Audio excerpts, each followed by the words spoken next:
Welcome to another edition of Ian Cameron's Football Frenzy, another college football season preview video edition of Ian Cameron's Football Frenzy. And we're looking at the Big 12. In my opinion, the most competitive and the most wide open of the Power Four conferences this season in college football. You could legitimately make a case and make an argument for 4, 5, 6 different teams to win this conference this year. It's a very wide open conference, of course, a very much new look conference, especially when you just compare it to a couple of years ago. You know, we saw the likes of Houston and Cincinnati and UCF from the AAC join this conference last year. And now all of a sudden you've got more additions into the Big 12 this upcoming season when you look at what we have and the way it forms with Arizona coming into this conference, with Colorado coming into this conference as well. So it is a very fascinating Arizona State. So it's going to be a very, very interesting mix, I guess you could say, of teams here in the Big 12 this season. And it's going to make for some competitive football, I think, going into this upcoming season. Let's begin our Big 12 season preview with, and as always, we go in alphabetical order. We will begin with the Arizona Wildcats.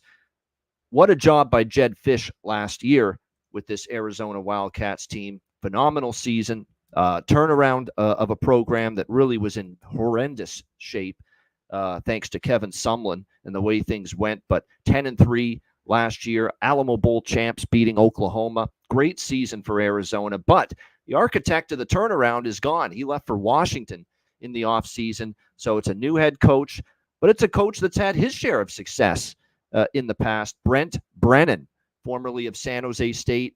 And look, I guess you could say it wasn't great the last year or two for San Jose State, but Brent Brennan still made San Jose State more relevant and certainly better than a lot of previous people have been able to accomplish with that program. So, you know, I give him still a pretty solid grade for the job he did at San Jose State. He takes over now with Arizona. I think it's a solid hire. I've got no issues with it. It's going to be hard to, replicate the success that Jedd Fisch had, but I certainly don't mind the hire of Brent Brennan based on what he did in his body of work at San Jose State. He has a great freshman, or now sophomore quarterback coming into this season, and Noah Fifita. He took over the starting job midway through last year, 25 touchdowns, 6 interceptions. That's phenomenal. That's the kind of touchdown-interception ratio that you want to see from your quarterbacks. They do have some at running back. They did lose a lot of their running back production and personnel from last year, but boy, did they hit the portal in a big way. And they got Ja'Cory Krosky-Merritt from New Mexico, excellent running back. So I don't think they're going to really skip a beat too much there. Teteroa McMillan, who's just a very big-time playmaker at receiver, is back. He had a great season. They have 4 starting offensive linemen back, Arizona. An offense that last year was top 15 in points per game. They're going to be a loaded offense. Offense ain't going to be the problem here for Arizona. Even though you lose your head coach, I think your offense is definitely going to be capable of moving the football and being able to put up points here. This is a quarterback that we showed us incredible ability last year, and I don't necessarily think that's going to change all that much going into this season. I think when you look at the defense, 4 starters back, very solid improvement defensively last year, top 30 in points per game allowed. Jacob Manu, one of their top tacklers, returns. The D-line, they do have to replace some, but I think when you look at this errors, and that stop in the run could be a bit of an issue for them. I think when it's all said and done, that defense did improve. I still think they're going to be good early in the season because there's some new personnel. You might see some struggles, but I think still this is going to be a good defense that will get better as the season goes on. When you look at it, obviously Jedd Fisch and a lot of production lost, but their offense is still loaded. They kept a lot of the offense intact. I think it's going to be a question of, can that defense maintain what they did last year? I don't want to bet them under. I'm not rushing to bet them over because I do think there'll be at least a little bit of a step back based on what compared to what they did last year. But I still think that offense is going to be good. They're going to be maybe a good over team. I think defensively they might take a little step back. Offensively, there probably won't be many issues. I think they're going to be an excellent team as far as offense, move the football, and certainly with their game totals, I would look at overs with the Wildcats this year.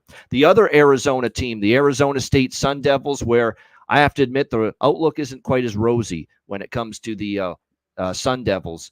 We'll see how it goes, but obviously Kenny Dillingham now in his second year as head coach. They have to replace their starting quarterback. Not that their quarterback play was consistent or awesome last year, but kind of an unknown in Michigan State transfer, Sam Levitt, who won the job in camp and will get the starting nod here. Only got into a few games, handful of games, 2 touchdowns, 2 interceptions last year. They do have a very good running back in Cam Scatabo, one of my favorite names in college football. He was really good. They do bring back Xavier Giori at the receiver spot. Now, the one concern for Arizona State is only one starter back on the offensive line. And it was an offense that, as the season went on, actually did get a little bit better last year. Defense, 4 starters back only, but a defense that had their issues. A defense, again, that got a little bit better down the stretch, but for the body of work, for the overall season, 32.8 points per game.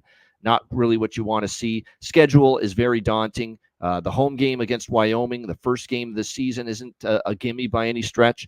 Mississippi State in the SEC, they get them. At Texas State will be a very tough game because Texas State, I think, is one of the better group of 5 teams in college football this year. And then you get into the Big 12 schedule at Texas Tech. It's never easy winning in Lubbock. Kansas is good. Utah's good. Oklahoma State's good. UCF should be in the mix in this conference. Kansas State's always competitive and solid. Arizona at the end of the year on the road. I mean, it's difficult to see a boatload of wins on this schedule for Arizona State. I could only look under when it comes to Arizona State and their win total. The Baylor Bears, boy, are things going south for this program under Dave Aranda. And I'm shocked, quite honestly, it's been this much of an issue. I thought the hire was good when they made it. I mean, this is a guy that's coming off, a great season defensively on that LSU championship team with Joe Burrow in 2019. That's what got him this Baylor job, and he hasn't taken them to the promised land. In fact, they've gotten worse, the Baylor Bears, as a program under his watch. They're going to hope that bringing in Toledo transfer, Daquan Finn, someone that can bolster the quarterback position. They've had issues there, injury issues, whether it's Chapin, Zeno. I mean, you go back years now, just how many issues they've had at the quarterback spot with consistency, with level of play, and with keeping them healthy. They're going to hope Finn is the answer. I'm not a big fan of him as a pocket passer. You can't deny the athleticism, though, and the mobility of Finn. We saw it on display at Toledo. That's definitely the strength of his game. It's going to be a question of, can he become more accurate throwing the football? He's going to have to. You can't just be taking it off and running every single play. And that's going to be the concern here. Dominic Richardson returns as the starting running back. They do have Monray Baldwin back at receiver. 4 starting O-linemen back for this team as well. And considering they were 94th in the country points per game scored, you got to think the offense is better this year. It has to be. Question is how much better, especially when you're talking about a schedule that is pretty challenging. We'll get to that in a moment.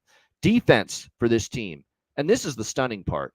Dave Aranda, defense is his background, 35.7 points per game, 122 in college football in points per game allowed last year. Not good enough for a guy that, his bread and butter is the defensive side of the football as a coach. That simply has to improve. They do have 6 starters back, a lot more experience. They do bring back their best player as well on that side of the ball, the linebacker, Matt Jones. So there's definitely some good things to see with the defensive side of the ball for Baylor coming into this year. They have the prototype, in my opinion, of a team that's very much capable of being improved and possibly much improved. But the problem that I see for Baylor is I don't know if the schedule is going to allow them to really be that much improved with just how difficult and demanding, the schedule is going to be for this team. I mean, at Utah is not going to be easy. Air Force, that's a game they could win, but Air Force is solid Mountain West team. At Colorado, not easy. BYU at home is winnable. I'm not really all that high on BYU, so I could see them winning that. At Iowa State's tough travel. Iowa State, I think should be a little bit better. Texas Tech, Oklahoma State tough. TCU, West Virginia, Houston, probably could win that. But again, Houston late in the season, when I think Willie Fritz is going to have that team playing a lot better than they maybe do early in the season. So I think they get Houston at a bad time. You'd rather play Houston early when maybe they're trying to still get their feet wet and But Fritz teams usually get better, so they just have it's a bad time to play Houston. Later in the season, in my opinion, for Baylor, and then they finish with Kansas. I'm not ready to bank on this team winning 6 games, and that's what it's going to take to go over the win total. Not for me. I lean under the 5.5. I'm more pessimistic than optimistic. I got to say it. This is just not what I anticipated when they hired Dave Aranda, and it's been just nothing but one-way traffic and downward for this program the last few years. All right, BYU Cougars next up here. Here's another coach on the hot seat. Dave Aranda's on the hot seat, no doubt. If they have a bad year, he's gone. You could say that about Kalani Sitake as well here. Sitake mushrooms for BYU. If he doesn't have a good year this year, he's not going to have a job after this year. Simple as that. They do bring in Jerry Bohannon, USF South Florida quarterback transfer, to take over the job this season. We'll have to wait and see how it plays out. But I think when you look at it, their quarterback play, it's been all over the map. So Jerry Bohannon is someone that's got experience. I don't love that he has as many interceptions as touchdowns last year. Another case of, and you notice this with the quarterbacks that are transferring to another team. How many of them have I rhymed off in all these fucking preview videos where they have all these guys that are transferring, trying to get a new opportunity with a new team? How many of them have as many interceptions as touchdowns last season? That's you want to know why you're transferring out, why the other team didn't keep you around? Yeah, maybe take better care of the damn football. That would be a good place to start. And that's certainly something that Jerry Bohannon's got to work on. There's no question. LJ Martin does return at running back. Chase Roberts is an outstanding receiver. He's got all the skill set to be an excellent receiver, hands, height, underrated speed, great route runner, all that stuff. Very impressive at the receiver spot. 3 starters on the offensive line back for BYU. There's pieces in place at the skill positions. The O-line's got good amount of experience returning. How does Bohannon play is going to be a big factor. The offense, though, in my opinion, should improve a little bit based on they only were 21 points per game last year, 100th in the country. Now, 5 starters back on a defense that definitely was not great last year, 31 points per game, but they bring back 2 of their best players, 2 of their leading tacklers. They did all right in the transfer portal as well. So defense could be a little bit improved as well. But still, the schedule is just absolutely unforgiving. At SMU, at Wyoming, and we know at Laramie is never an easy place to win. Kansas State, better than BYU. Arizona, better than BYU on paper, that is. Oklahoma State, better than BYU on paper. UCF, Utah, Kansas, Houston at the end of the year. And again, they get Houston at the end of the year. I know Houston's total rebuild, but Willie Fritz is a hell of a friggin' coach. They're going to be better later in the year. Houston's going to be better in October, November than they are in September. You just watch. So you don't want to play Houston late in the season, even though we've got concerns about how good they're going to be this year. So to me, BYU, I'm not willing to guarantee there's 5 victories in this schedule. So for me, it would be only a look to the under with the win total. I'm going to have to see it before I believe it. These last 2 teams we've talked about, they're like mirror images of each other. They have to show me essentially that Aranda and Sitake can resurrect programs and resurrect their careers here because they're both firmly on the hot seat. And I don't like the direction that either program's undergone here the last couple of years. So BYU, I could only look under 4.5. Cincinnati Bearcats. Boy, I hate to be negative Nancy here once again, but here's another program I don't love what I'm seeing. I know Brendan Sorsby, the Indiana transfer, is going to take over at quarterback for them. Here we go again. What did I just say? What did I just freaking say? These quarterbacks that leave one school and go to another because they weren't good enough to play at the other spot, so they go somewhere else looking for an opportunity that they may or may not deserve. How many times do we see these quarterbacks with numbers where they throw as many picks as touchdowns? Here's another example with Brendan Sorsby transferring in to Cincy from Indiana. 15 touchdowns, 15 interceptions. That's not a winning ratio. That's not winning football. Period. Throwing as many interceptions as touchdowns. So you talk about another guy that why is he not at Indiana anymore? Not good enough, not consistent enough. So now he's here at Cincinnati, trying to reclaim his ability to play at a high level. They do have their running back returning. 2 of their top 3 starting receivers are gone. That's a concern. They do have all 5 O-line starters back, so that's a positive. Defense was bad, 31.5 points per game last year. Only 4 starters back. tons of new faces though in the transfer portal, and you just don't know. Look, I'd like to see you. I see the names and who they brought in and what they were graded as a recruit coming out of high school. But you don't know if the chemistry is going to be there for when you're starting this many transfers on defense. And I got to admit, here's another coach I've got my concerns about when it comes to the Cincinnati Bearcats, because I just saw at Louisville, Jeff Brom take that team in year one to way higher heights than Scott Satterfield ever did when he was at Louisville. And here's Scott Satterfield in his second year, coming off a 3-9 year. They were 1-8 in the Big 12 last year in their first year. Now, look, it's their first year in a new conference, tougher conference. I get that. But, boy, I'm going to have to be convinced when it comes to Satterfield here and this team. But, like I said, they were bad last year. Schedule, we'll see. The good news for Cincy, compared to some of the teams we just talked about, namely Baylor and BYU, Cincinnati, Pittsburgh, Towson at the beginning of the year, Miami O on the road, and their Big 12 schedule, Houston, Texas Tech, UCF, Arizona State, Colorado, West Virginia, Iowa State, Kansas State, TCU. I don't know if it's nearly as tough, the schedule, top to bottom, as some of the other teams. Like, you got teams like BYU, they got to play Utah and UCF and Oklahoma State and Arizona, and it's just a gauntlet. Cincinnati is not, the schedule is not nearly as difficult. So if I were to pick one team maybe to go over, maybe it's Cincinnati, but I'm not doing that. I don't like the direction under Satterfield, and I'm going to have to be convinced that this team is going to make that kind of improvement. They got to go bowling to go over their win total. Am I sold on that? The tough, deep Big 12?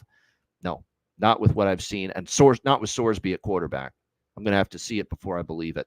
All right, we move along here, and next up we've got the team that, of course, headlines galore. It's amazing how much attention a team that didn't even make a bowl game last year gets, but because Deion Sanders is the head coach, everyone's talking about him.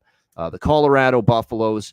Last year, we all remember the huge win against TCU and Deion, flapping his gums, thumping his chest. We're back. We're back. Yeah, you weren't back. You were 4-8 and 1-8 in conference play. You didn't even make a damn bowl game. Now, I will say this. First year, it was still better, and he took over a dumpster fire with Colorado. It was a disaster, and they did improve on, obviously, the year before Deion got there, but they were terrible in the trenches. No depth on the O-line, no depth on the D-line. Defense was horrid. I don't like what he did to Sean Lewis, gassing him for, I don't know, not a good enough reason, in my opinion. I thought he had that offense really humming at a high level, and you get rid of him? Really? I didn't like that move at all, cycling in coaches that quickly. Now we're going to have to see how it goes here. Pat Shurmur took over the offensive coordinator spot. I'm not a big fan, quite honestly. Well, how was his NFL run? Not great. Robert Livingston takes over as the new defensive coordinator. Shedeur Sanders is back, son of Deion. His numbers were great last year. And look, the offensive line was just, he was running for his life half the time. The O-line was terrible. Didn't have any depth either. And yet he still put up 3,000 passing yards, over 3,200 passing yards, 27 touchdowns, 3 interceptions. That's damn impressive. There's no question. Looks like Ohio State transfer Dallin Hayden's going to commit. Actually, Charlie Offerdahl looks like he's on the depth chart as the number one. Travis Hunter, two-way talent, obviously, receiver and cornerback. He's back. I do like the weapon. LaJonte Wester, Will Shepard, Jimmy Horn. They've got weapons. They've got ability there. Can the O-line be better? They are deeper. We'll see if they can, because this offense, look, last year was very solid, put up points. They should be better this year. The O-line's in a better way. Their defense is in a better way too, but I think there's a longer path that they have to climb defensively to be better than offensively, because offensively they at least could put up points and score a bit last year. Defense was terrible. 35 points per game. The good news is Levante Bentley is back. Travis Hunter is going to play in the secondary. We know how electrifying he was. But again, depth was a concern last year. They still better hope they avoid injuries, because that's what Deion is still trying to build up. Plenty of quality depth for in case injuries strike. Colorado's one of those teams where, look, they won 4 games last year. They do look better on paper. It is year 2. I actually do kind of lean over 5.5 here with this Colorado team. The offensive line is in better shape. How much better, we'll see. But the fact this team put up gaudy numbers and Shedeur Sanders had the season he had last year, in spite of those O-line problems, gives me confidence that this offense can put up the points they did last year, get into the 30s, and even 40s on a consistent basis. And so we'll see how that goes. On the flip side, the defense it's got to improve. There's no doubt. But they're loaded on offense. They bring in a couple of great transfers at wide receiver to help out. The defense was bad last year, and that's what it's going to come down to, I think. How much better is that defense this year? They have a tough one against North Dakota State because it's a good FCS program out of the gate. At Nebraska, not the easiest game. At Colorado State, rivalry game. That's not a picnic. Should win against Baylor. But then they have UCF, Kansas State, Arizona. That's a difficult trio. Cincinnati's winnable. Probably Texas Tech's winnable too. Utah's not easy. Kansas State, Oklahoma State. I mean, they're better, but are they 6-win better? Bowling better? That schedule, it's tough. I would still lean over, though. I would. I'd lean over 5.5 because this year I think Colorado might be able to get a game or two you don't expect them to win. They're in a better position to do that, and we'll see if they're able to collect on that throughout the course of the season. All right, next up, we've got the Houston Cougars. Now, Houston is in rough shape this year. Let's not kid ourselves. This is a program that's totally rebuilding from the ground up, and their schedule probably is not going to allow them to really have all that much success this year. Donovan Smith at quarterback, not someone that's been great by any stretch of the imagination.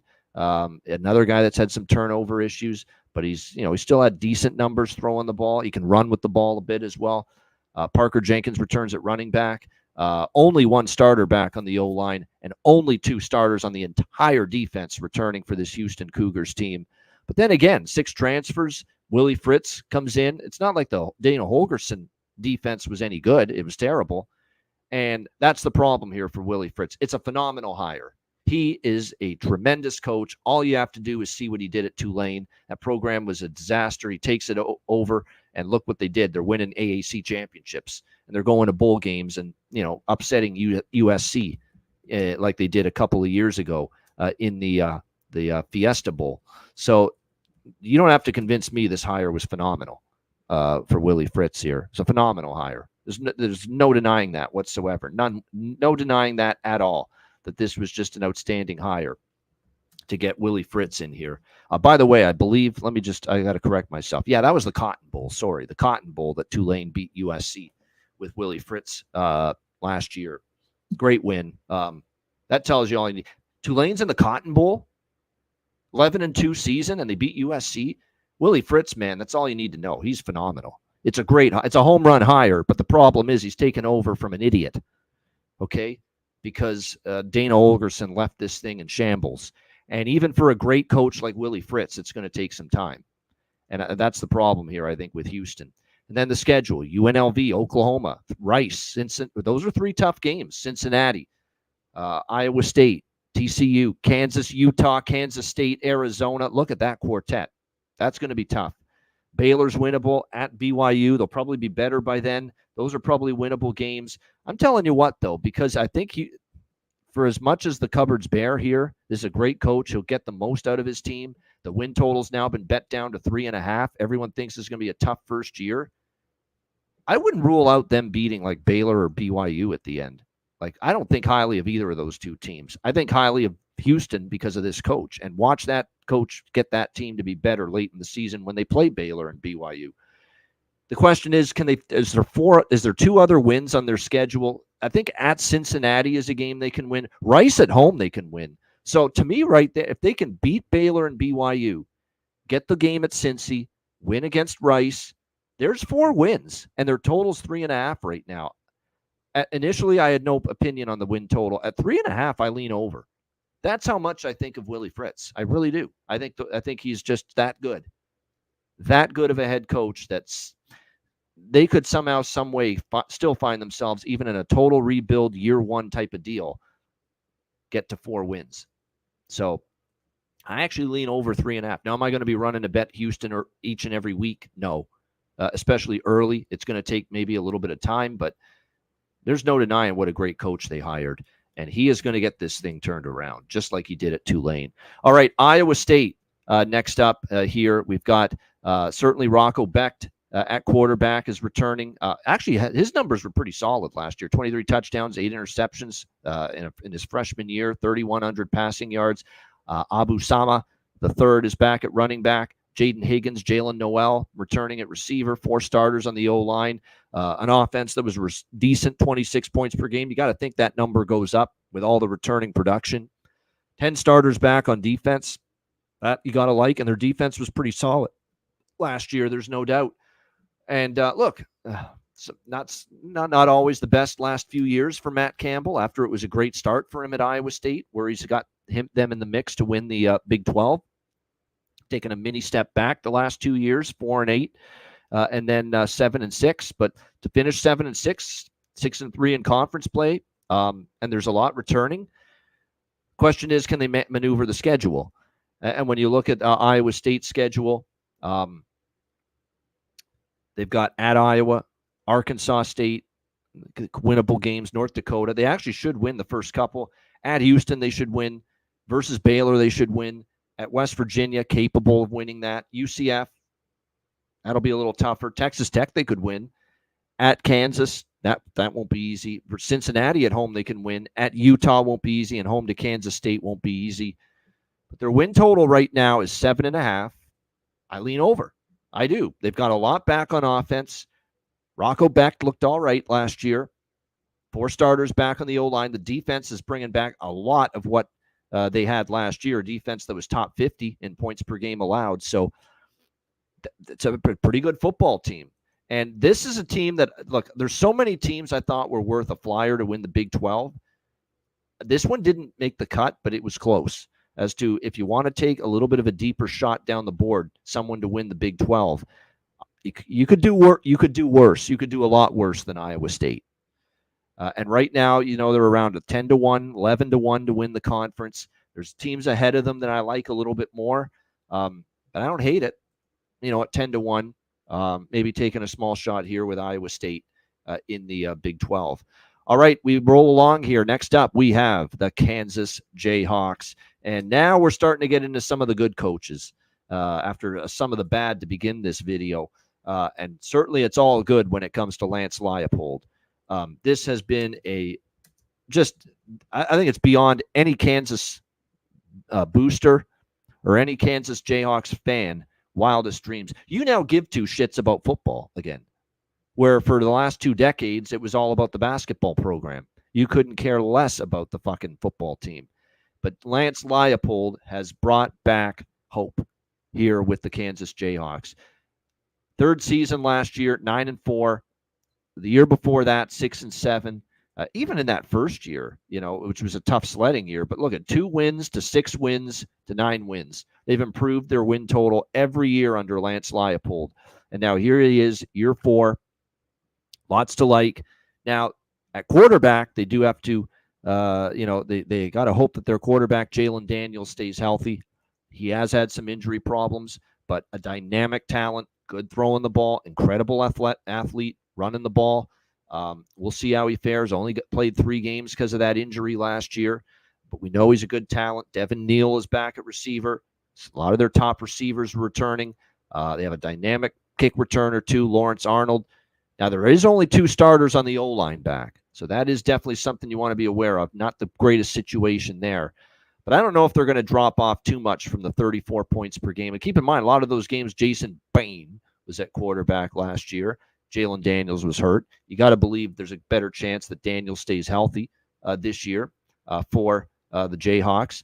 Defense, 5 starters back. Defense was still, that's been the part of the team that's been lagging behind under Leipold. The offense has been electric at times. The defense is still, trying to get to that elite level. They were only 69th last year. They do have their top 4 tacklers gone from last year, but their secondary is really good. They've got a couple of really good players back there. It's a question of can they reload in the front 7 because there's a lot of production gone from that group this season. It's one of those deals for Kansas. It's a very competitive conference. When you look at what they're up against here, you look at their win total currently sitting at around, I think it's 7.5. Last I checked. No, it's up to 8.5 in some spots. So it's taking money. This was 7.5, 8, and it's 8.5 in some spots. I can't take it at 8.5. If you can find 8 still, I'd lean over. I like this team. I do, especially like their offense. If Jalen Daniels stays healthy, they're going to be excellent.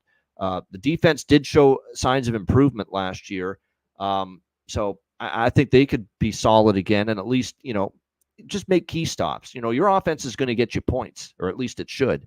Just make key stops on defense. That's going to be key for Kansas this year. But this is such a good coach, and they've improved their win total every year that, can they go from 9 to 10? I mean, if they go over 8.5, they match their win total last year, which they definitely could do. But I also know it's, a schedule that, they're going to have to play West Virginia, Kansas State. And you know what? I'll be honest with you. I'm looking at this schedule. No wonder people like over. I'm just, I got a clue in here and just look at it again closely. This is one of the easier schedules in the Big 12. There's no Utah. There's no Oklahoma State. There's no Arizona. There's a lot of the heavyweights in this conference aren't there on the schedule for Kansas. So yeah, I could see it. I could see why there's people that are very much interested in this team as far as winning the conference.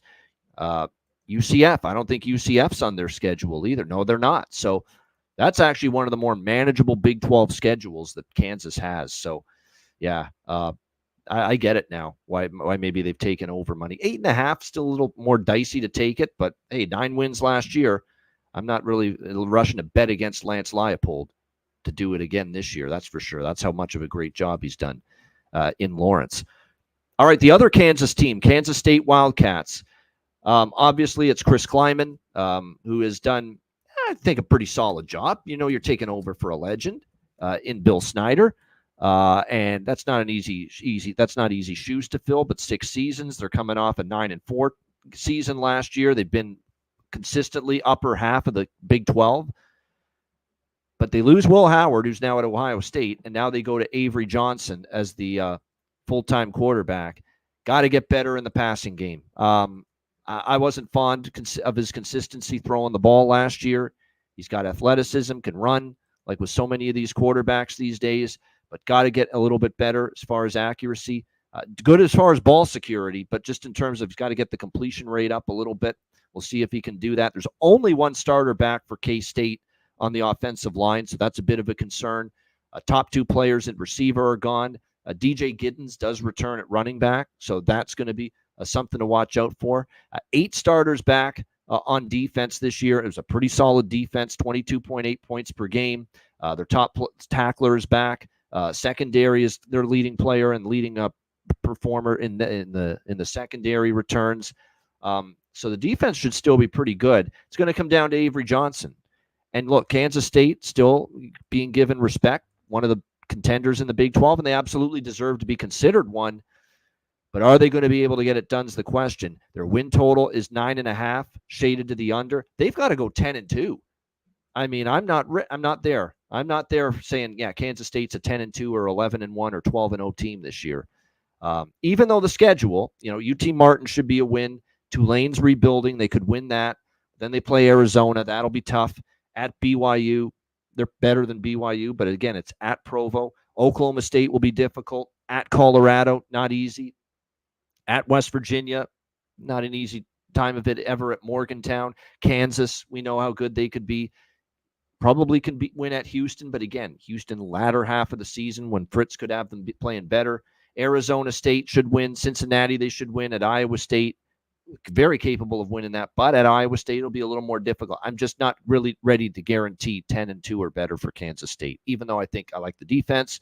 I do have questions about Avery Johnson, though. They might be an under team for totals in their games this year because I think that offense, I need to see it before I believe it with the Avery Johnson hype, especially him playing for a full season. All right, Oklahoma State next up. Mike Gundy, he is just Mr. Consistent. Even in the seasons you don't expect Oklahoma State to be good. And sometimes that's when you get them to play their best. Like last year, the expectations weren't all that high in Stillwater last year for Oklahoma State and for Mike Gundy's team. And yet there they were with a solid overall 10-4 season. Now they did have some bad losses at the end, but I'm telling you what, it's classic Mike Gundy. Expectations are low. They get the job done. Sometimes in seasons like this now, where the expectations are higher for Oklahoma State, they underachieve a little bit.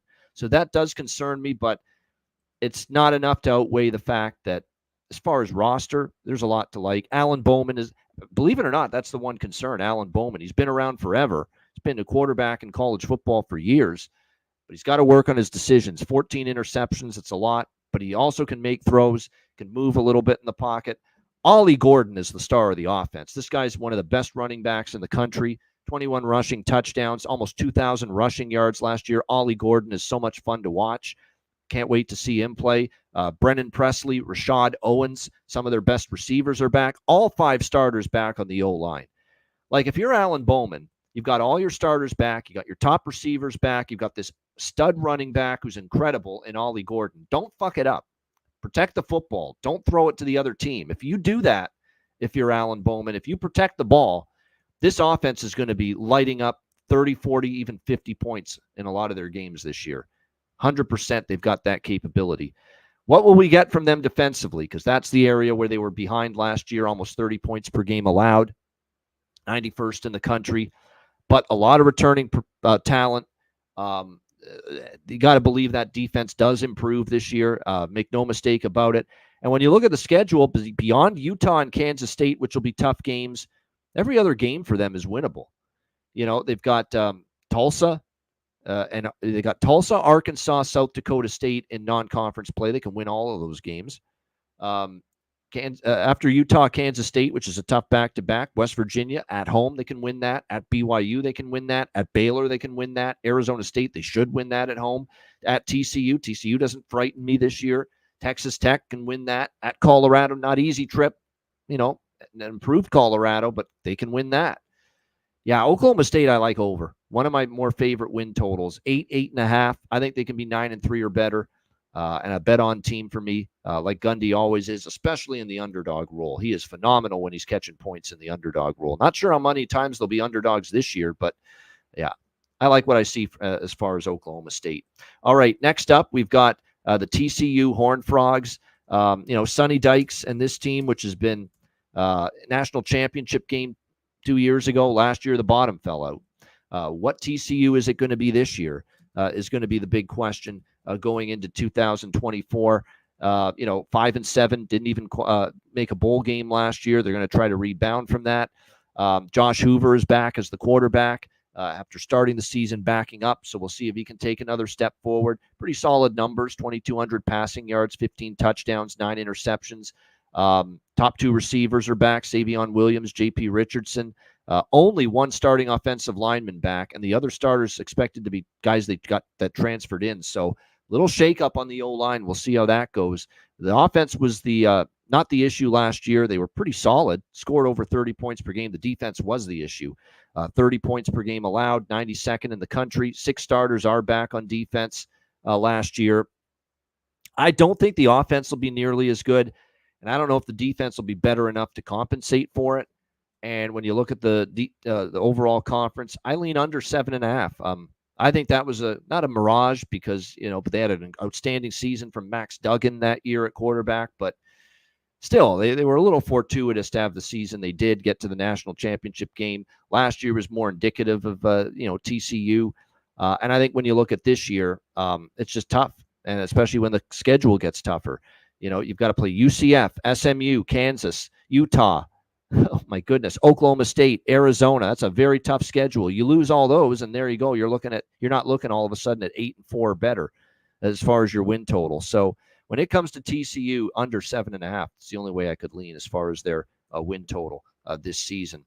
All right, moving along here on our Big 12 preview, Texas Tech Red Raiders. This is a program that's kind of disappointed me here the last couple of years. I've expected better. I like the hire initially. For this Texas Tech program of Joey McGuire.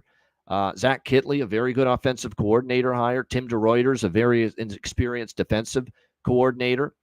But it just they haven't fired on all cylinders here. 7-6, though, last year was a winning record, but a little step back from what it was 2 years ago. We'll See if they can improve on that here this season. Texas Tech. I mean, we are back again with Baron Morton, who's kind of a pedestrian quarterback. He's had injury issues. 15 touchdowns, 8 interceptions, 1,800 yards. Not bad, but he's going to have to be better, because the conference around Texas Tech now is better and deeper. The Big 12. Top 2 receivers are gone, but Taj Brooks is back at running back. He's a really good one, but only one starter back on the O-line, a concern for the Red Raiders. We'll see. The offense still, I think, has potential to improve. Can the defense improve? 27.9 points per game last year. Top 2 tacklers are back. I think the Red Raiders, they feel like a 7-8 win team. Their win total is 7.5. I lean over, but the schedule is not very forgiving. And when you lose, 4, you got only one starter back on the O-line.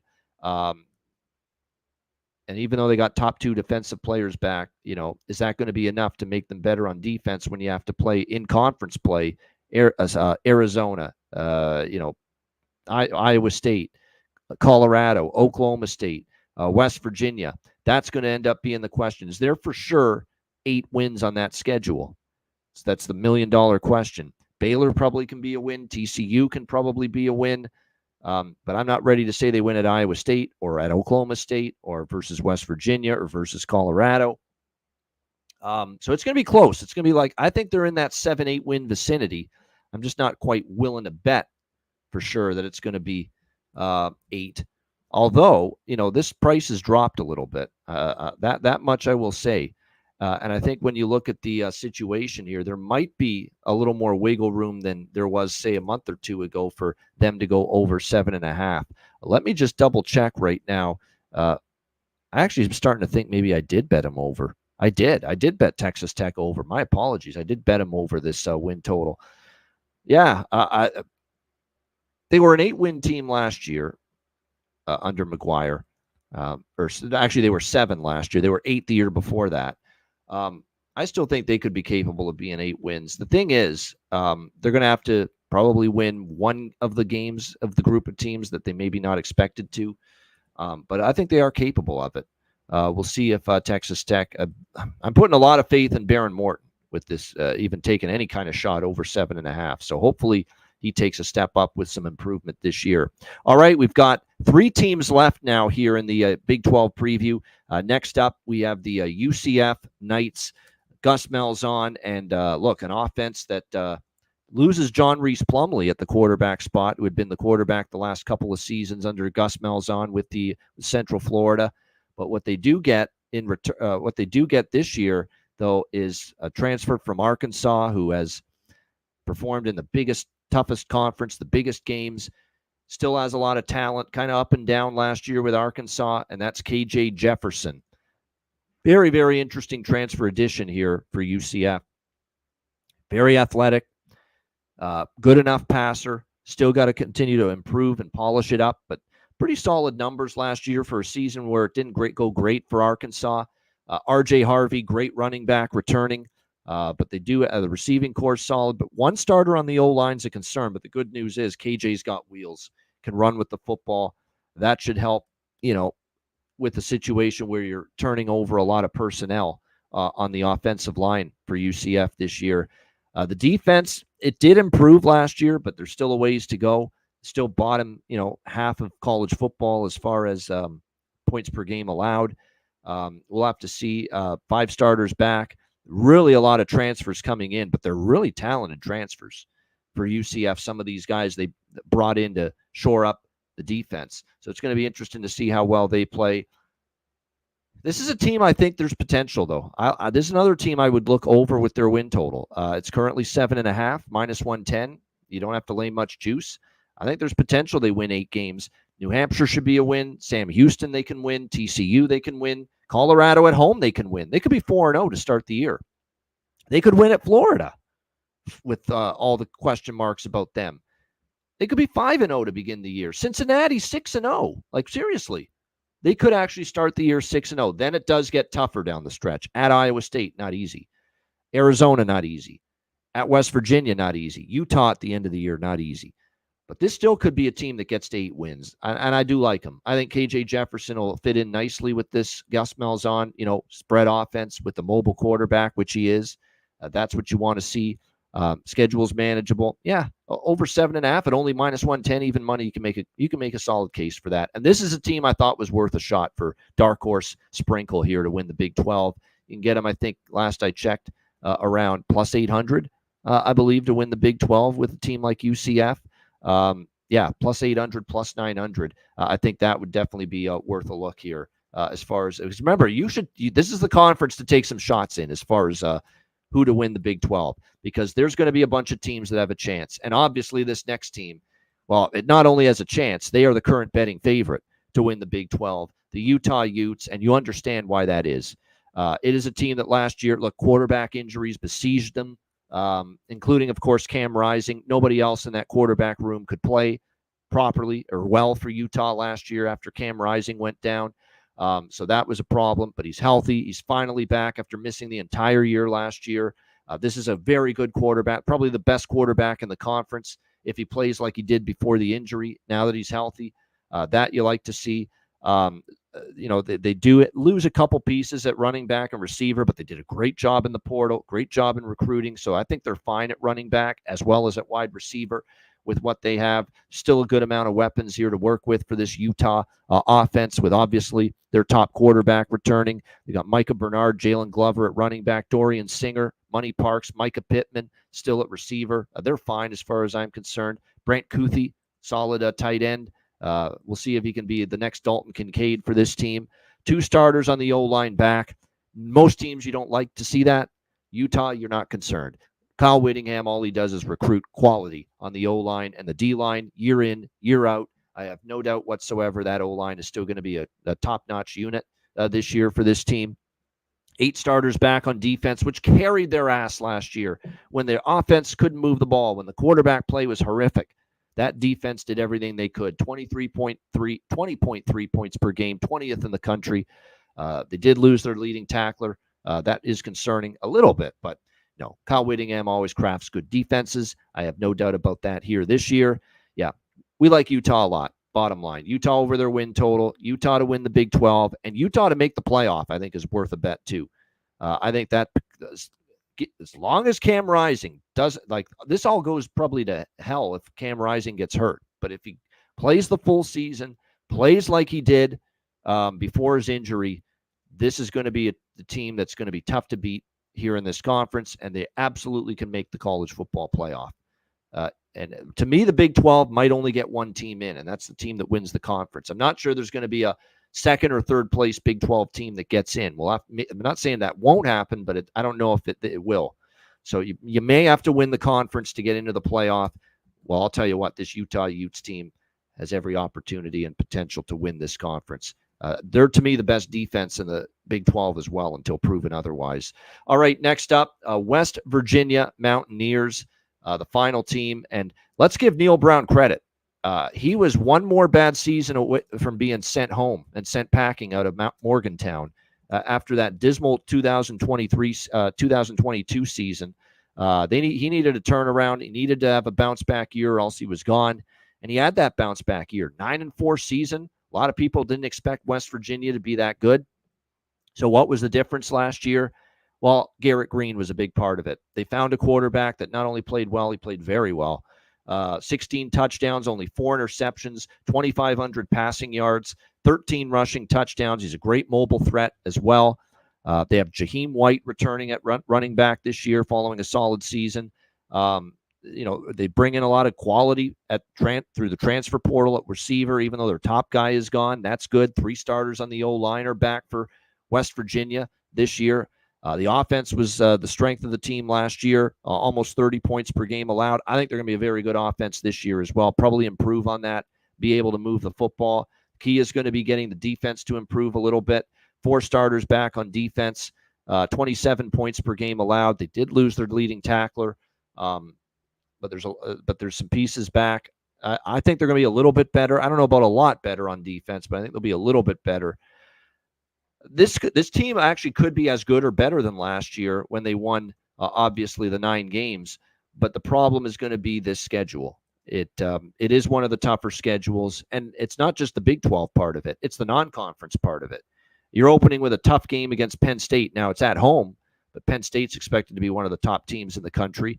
At Pitt is always a rivalry game. You never know what can happen there. And then when they get into the Big 12, Kansas, Oklahoma State, Iowa State, Kansas State, Arizona, that is a brutal stretch. That is one upper echelon Big 12 team after another. 5 weeks straight. Kansas, Oklahoma State, Iowa State, Kansas State, Arizona. That's tough. Then it finally relents a little bit. They have at Cincinnati, home against Baylor. Those are both winnable. And then home against UCF won't be easy. And then you got to go to Texas Tech, which is no gimme for West Virginia. So, I like the team, but I don't like the schedule. It's pretty much where I'm at right now with West Virginia. So reluctantly, and I love the job Neil Brown did last year, and nice resurgent year, I'm not ready to say West Virginia's for sure 7-5 or better. Now, the win total's plummeted a bit because this was originally, I believe this win total was closer to 7.5. It's down to 6.5. So now they only need to be 7-5 to go over the total. But are there 7 for sure wins on this schedule? Albany, Pittsburgh, I'll give them maybe. That's a tough stretch. Cincinnati, Baylor, I'll give them. So there's 4. There's only 5, maybe 6 for sure wins that I like for West Virginia. And they could lose every other game because of just how difficult the opposition is. So the bottom line is, even at 6.5, I'm not quite ready to go fully. At 6.5, I would lean over now that it's dropped. They could still get to 7, but it's not the easiest schedule by any stretch of the imagination. So for West Virginia, like the direction they're going. 7 is one of those deals. 7.5, I wouldn't want the over. 6.5, I'll lean over with West Virginia. The reason why, even though the schedule is tough, I still am going to give them the benefit of the doubt is because I really think the quarterback was outstanding. I'll be honest. I just think he was really good last year, Garrett Green. When you've got an electrifying playmaking quarterback with a good enough arm, and he showed that, make some good throws, could throw a decent deep ball, he can run with the ball, that can overcome a lot of issues, and that can win games for you.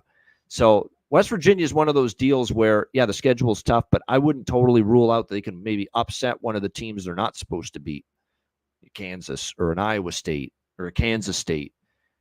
And that's the thing that has me thinking they could get to 7. I've got them for sure probably getting to 5 wins. They could beat Iowa State at home. They could beat Kansas State at home. And they win those, then suddenly there's your 7 wins. So, yeah, at 6.5, now that it's dropped, I did think now the over does have some value with the West Virginia win total. There you have the Big 12 for the upcoming season. Shout out to everyone tuning in. Make sure you hit the like button on YouTube. Let's wrap it up with a Big 12 best bet. Let's just go with Utah to win the Big 12. I haven't done many conference futures as far as best bet because, those are a little trickier to cash. Things have got to go right. And normally I don't always like taking the favorite to win the Big 12. And to me, look, even though this is my best bet, there's going to be some opportunity for teams below Utah to upset them and win the conference. It's a wide open conference, but there's no doubt talent-wise, coaching, Kyle Whittingham's as good as it gets. This, to me, is the team to beat, and I think they still will find a way to win the Big 12. So let's go Utah Utes at around it's around plus 250 in a lot of spots for them to win the Big 12. So let's roll with that. Utah Utes to win the Big 12 conference, and you can find that at I'm just trying to find the prices here with it, but all right, hold on. Give me 1 second here. We will get to it in a moment. Here it is. Utah to win the Big 12, plus 275. That is what I will go with for best bet here for the Big 12 preview video. That's it. Thanks for tuning in, and hope you're enjoying all these NFL division and college football conference preview videos. I'm Ian Cameron. Thanks for watching the Big 12 season preview video right here on Ian Cameron's Football Frenzy.